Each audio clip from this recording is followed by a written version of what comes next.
Welcome, I'm Esther Buerki, the author of Living Without Fear and the co-publisher of the Amazon best-selling Inspired Journeys.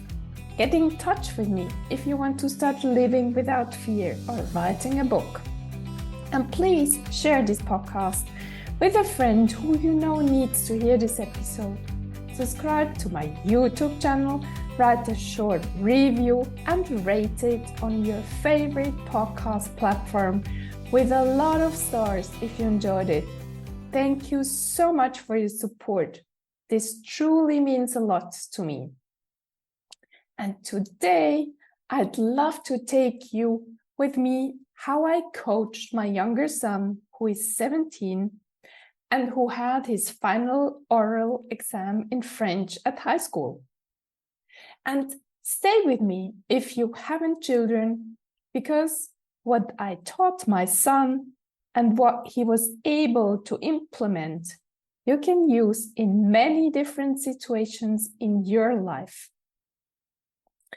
And between us, I was challenged quite a bit during the time before my son's exam, because he needed to talk about 2 books and he hadn't started reading them a week before the exam.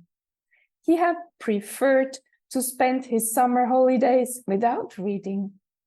So himself, he was rather challenged and needed to read 2 books in a foreign language in 1 week during his spare time, besides his normal high school schedule.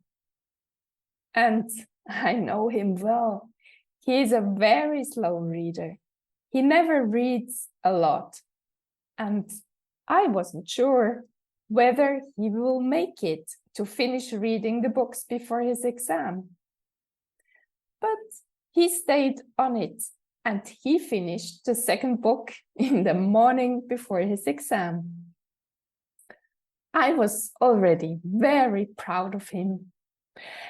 And then he agreed to prepare with me mentally this oral exam of only 15 minutes with his teacher and the supervisor.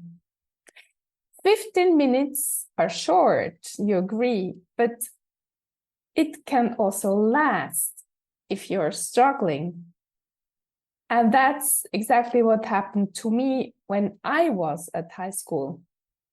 I was so nervous. I was so insecure. And I always felt not being good enough and suffered so much during all my exams. There wasn't a single moment I could enjoy.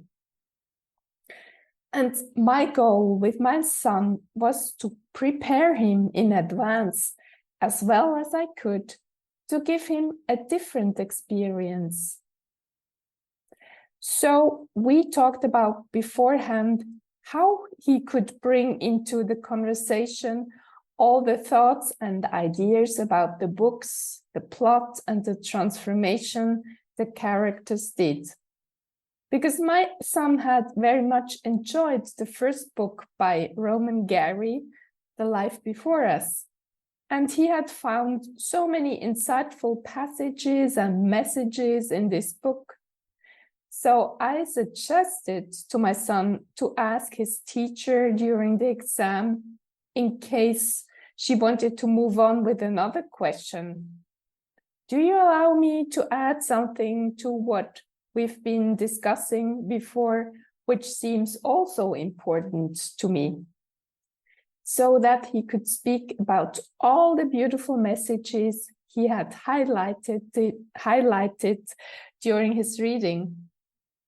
I could have never done this before at his age and also later in my life. I didn't dare to bring in my own thoughts in any conversation because I felt I wasn't good enough. And I also told my son, the most important thing in this exam is to enjoy the conversation with his teacher and to be himself, to be present, to look in his teacher's eyes and also take notice of the supervisor. And another important thing I told him, don't think back when you're talking. Just keep on. Don't think, oh, this sentence didn't make sense, or I was so stupid to say this, or probably I didn't answer the question properly, and so on. That's what I always did in the past. I questioned myself on and on. For example, in a job interview, when I had to present myself, I was scared to death. I felt so stupid. And I suffered before, during, and after the interview because I was blaming myself for not being good enough. Did you have similar experiences? That's why it was important for me to coach my son so that he didn't do the same. Because I know it's possible. Today, I can be myself in a conversation with someone else and not questioning myself all the time. Today, I can say to myself, all I say and do is okay. If it turns out that it wasn't, I can always apologize and I can do it differently the next time. So I told my son, whatever you say is fine. The exam will be fine. And it's not important what final grade you get in French, but that you enjoyed talking to the teacher and you have a good memory of those 15 minutes. And I added, I'm already proud of you because you prepared yourself for this exam. You read your books and you told me about the passages you like. And now you show up for this exam and you're open to have a beautiful experience. This is what counts. And when it was time to go, and my son left the house with a beautiful smile on his face, I felt so happy for him. Right after the exam, he called me and I had goosebumps. He told me that he has had a beautiful conversation with the teacher and the supervisor had to remind them that it was time to stop. My son's teacher had totally forgotten the time because my son had been able to share his thoughts with her, and she was so happy to discuss these thoughts he had about the book and the particular messages of this novel. It couldn't have gone better.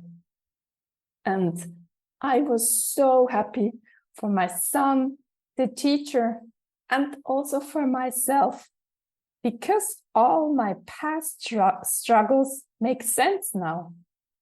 I can teach others how to have different experiences than I had. And I can only teach it because I've been in their shoes.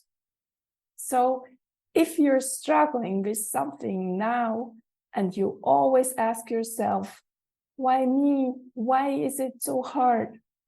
Don't forget that one day you might teach others how to overcome those challenges.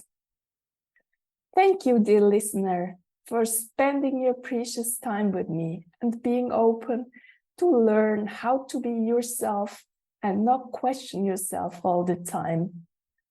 And I cannot repeat it enough. In case you feel worthless today and nobody seems to like you, I tell you, you're amazing. I love you. And you're a gift to everyone who crosses your path. And please tell yourself these sentences over and over again. Have an amazing day and talk to you next week.